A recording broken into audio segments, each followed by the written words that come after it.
03. There's never much love when we go 03. Lads, the Lakers suck, don't they? They really, really suck. And you see this guy right here? He's not very good at basketball right now. As far as NBA players go, he'd put 90 points on anyone watching this head. And there is no question about that. But in comparison to other NBA players, he really sucks. And it's not because as an individual talent, he doesn't belong in the league. The issue is that Russell Westbrook has an inability to adapt. And because of his inability to adapt, he still plays like he's that guy, and he's not that guy anymore. It's the reason why there are a lot of guys that are superstars that have shorter careers than a lot of role players, because of role players' ability to adapt. Because a lot of role players were that guy in college, they were that guy in high school. But they were able to adapt from being that guy to a glue guy in the NBA, which a lot of time bodes for longer careers. Not as successful careers, but longer careers. There's a reason why PJ Tucker was drafted a year before Westbrook, but PJ Tucker's still in the league, and PJ Tucker's still getting minutes, and he's still sought after because he's a glue guy. Like, it's the reason Pat Beverly's still in the NBA. But lads, Westbrook, I'm out here gonna be the only person on YouTube defending Westbrook. Lads, I need to make a comeback video because I'm gonna passionately defend Westbrook. I mean Westbrook. I will passionately defend. I mean, there is no more fitting nickname for an NBA player than Westbrook. This guy might be the worst shooter of basketball I've seen in a long. This guy makes Ben Simmons look like Steph Curry. He might be the worst shooter of basketball I've ever seen. Like, it's bad. There is no more fitting nickname for a person than Westbrook. But lads, I'm gonna passionately defend Westbrook, and I want to keep this channel, make this channel a thing again, where I just kind of react to big moments of basketball, talk about basketball, make kind of what I was doing towards the end of like 2K or 2021, in the middle where I just talk about the sport, because I'm watching a little bit of basketball, living with a couple of guys that are watching quite a bit of basketball, so talk about NBA basketball quite a bit more. And you know what?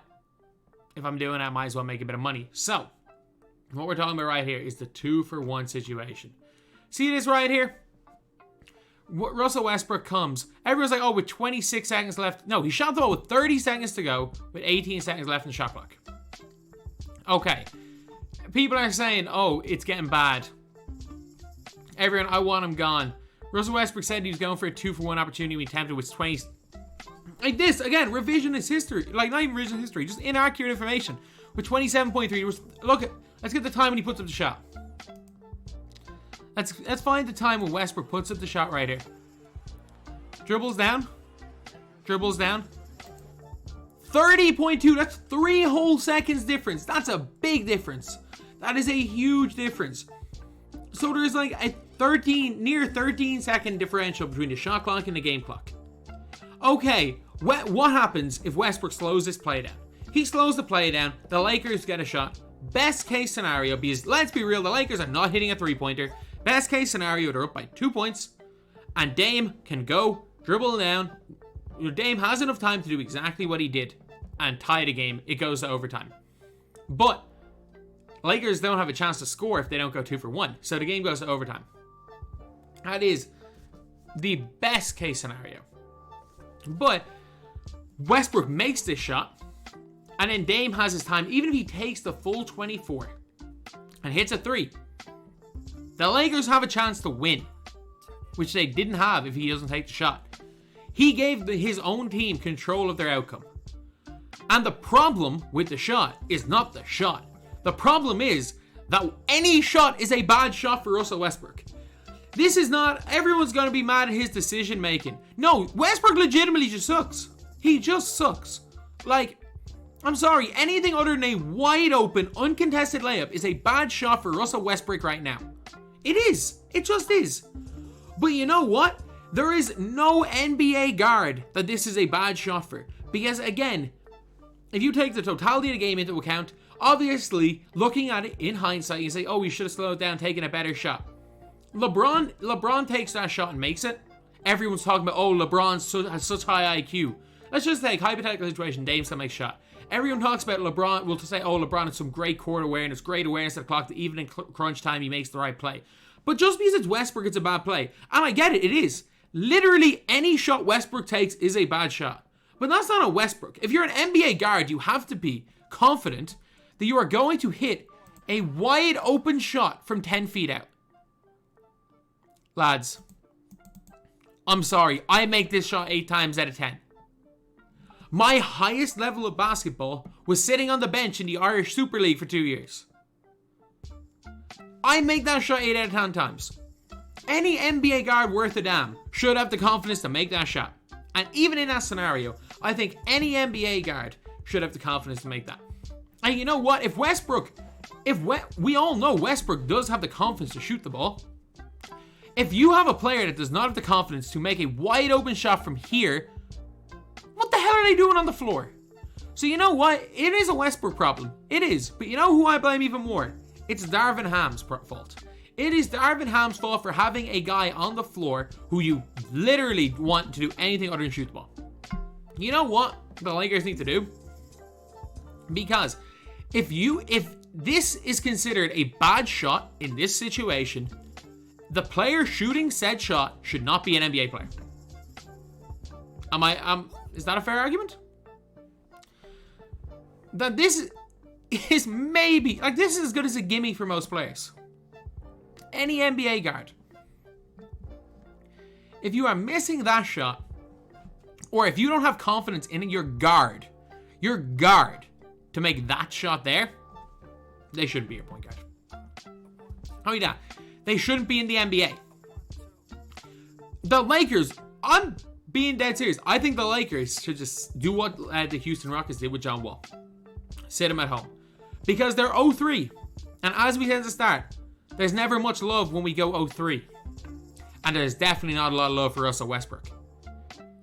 The name Westbrook is completely accurate here. But this wasn't the final straw. He doesn't take this shot.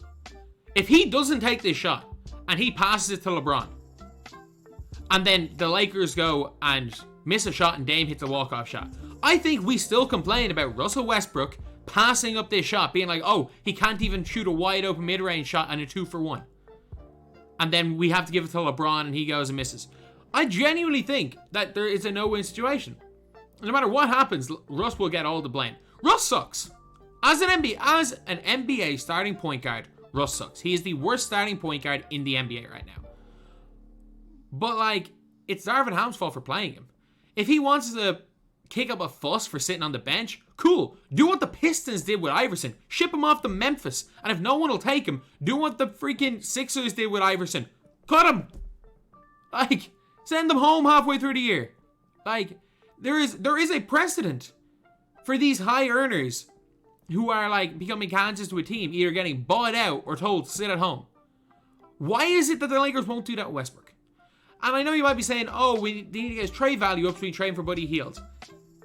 The Pacers don't want to do that. You know what? The worse he plays, the more likely it is that the Pacers will trade for him. Because the more Westbrook is on the floor, the more games the Pacers are going to lose. Like, the Pacers aren't looking near as bad as the Lakers right now. They're not. So it's like, and the Lakers don't think have their draft pick. So if, like, the Pacers are in tank mode, then get Westbrook. Give up Buddy Hield, give up Miles Turner, and let Westbrook take the wheel. Tell Tyrese, look, you're the guy. You are the guy. But you have a choice. You can either let Westbrook take over this year, and you're going to be the guy on a good team, and we get Wemby, or you can just go and ball out, and we can have Buddy Hield, and we can be a middle-of-the-road team. Hell no, if you want to go tank mode, get this guy. There is no player that is more of a deterrent to winning basketball games in the NBA right now than Westbrook. So I'm telling you, any team that wants to tank, him being sent at home after these 3 games, oh man, that's more of an incentive than him playing well to be traded. Nobody's going to trade for Westbrook because they think Westbrook is good. People are going to trade for Westbrook because people might just trade for him to tank at this stage. But lads, Russell Westbrook at this stage is probably not going to be in the league next year. He's highly I wouldn't be surprised if he's out of the league by the end of this year. There is no team that can benefit from Westbrook. Any team that's going to make the play in doesn't get better from him. Any team that's like tanking isn't going to want him because he's going to take minutes from their young players. But at the same time, doesn't mean Westbrook hasn't had an unbelievable career. His style of play he's been maybe in the top 5 one-man armies in NBA history. He's deserved his top 75. much people want to say revisionist history, he probably deserved his MVP at the time because what he did people thought wasn't possible. It's just right now the guy's not very good. But like, how many guys did we see?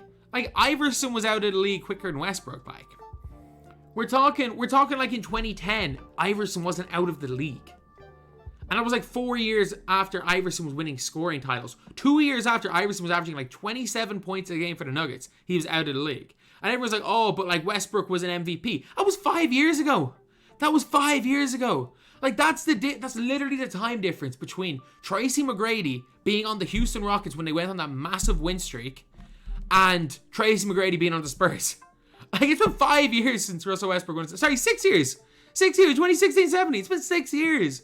Like, again, that is the gap between LeBron James losing in the playoffs to Orlando and LeBron James losing in the finals with Cleveland. Like, 6 years is a long damn time. And he wasn't young when he won his MVP either. Lads, Westbrook's washed. And not only is he washed, any team that is employing Russell Westbrook is going to suck. But any NBA guard who is not confident enough to shoot this shot should not be an NBA guard. I'm putting that out there right now. This was not that bad a play. But this is that bad a player. He's such a bad player right now as far as NBA players go, that literally any shot the guy shoots down the stretch is a bad shot. So, Darvin Ham, it's on you. Don't play him. Just don't. Who cares if he gets angry? If he gets angry and is canceled the team, send him home. You're the coach. You're saying you're in control. Then take charge. Don't let some freaking diva who's washed control the narrative. If he's pissed at playing off the bench, send him home. But if you don't want Westbrook to take this shot, as a Lakers fan, Westbrook should not. You don't want Westbrook on your team, and the Lakers don't want Westbrook on your team. And if Darvin Ham says one negative word, it's his fault for putting Westbrook on the floor and giving him the chance to do that. Because I think any other player in the Lakers lineup, if they're left that wide open, takes that shot. So yeah, first video back, lads. This wasn't a bad shot. Westbrook sucks.